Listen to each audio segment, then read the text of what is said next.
EVM को लेकर India alliance में कलह सा हो गया है। दरअसल राज्यों में विधानसभा चुनाव के बाद एक बार फिर से कांग्रेस ने ईवीएम को लेकर सवाल उठाए, लेकिन इस बार कांग्रेस को चुनाव में हार को लेकर ईवीएम पर ही ठीकरा फोड़ना उल्टा पड़ गया।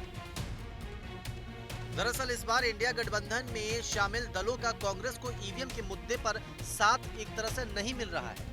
हालात अब ऐसे हो चुके हैं कि इंडिया गठबंधन में दरार सी नजर आने लगी है। ऐसा इसलिए क्योंकि हाल ही में जम्मू कश्मीर के मुख्यमंत्री उमर अब्दुल्ला ने इंडिया गठबंधन के भीतर कांग्रेस के नेतृत्व पर चिंता जताई।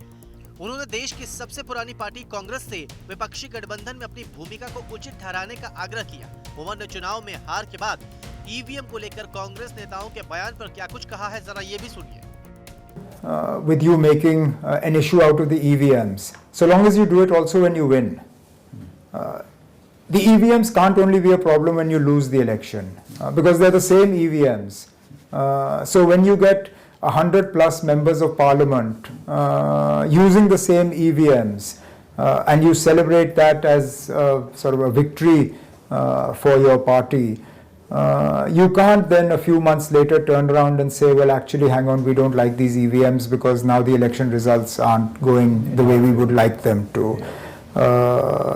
If you have problems with the EVMs, then you should be consistent in those problems. And the thing is, how can you have a problem with EVMs and then continue to fight elections? If you don't trust the machines, then you shouldn't be fighting. सिर्फ उमर अब्दुल्ला ही नहीं, TMC ने भी कांग्रेस पर सवाल खड़े किए। TMC सांसद अभिषेक बनर्जी ने कांग्रेस पर कटाक्ष किया और कहा कि ईवीएम पर सवाल उठाने वालों को ये दिखाना चाहिए कि ईवीएम आखिर हैक कैसे होता है। जो लोग ईवीएम पे सवाल उठा रहे हैं, अगर उनके पास कुछ है तो इलेक्शन कमीशन को जाके वो डेमो दिखानी चाहिए कि भाई हमारे पास ये वीडियो है। इलेक्शन कमीशन ने वो सबको बुलाया था और मैं इतना दिन से चुनाव ज़मीन पे करवाता हूँ। मुझे लगता है आप अगर ईवीएम रैंडमाइजेशन के टाइम ठीक से काम करेंगे और बूथ पे जो लोग काम करता है वो मॉक पोल के टाइम पे भी आप अगर चेक करेंगे, उसके बाद काउंटिंग के टाइम पे आपका 17C जो फॉर्म होता है जिससे बैलेट यूनिट कंट्रोल यूनिट मिलाया जाता है, वो अगर ठीक से चेक करेंगे तो मुझे नहीं लगता है कि ये जो एलिगेशन है इसमें कोई सब्सटेंस है। बता दें कि कांग्रेस पर टीएमसी ऐसे समय पर कटाक्ष कर रही है जब इंडिया गठबंधन के दो सहयोगियों के बीच कई मुद्दों पर संबंध खराब से नजर आ रहे हैं।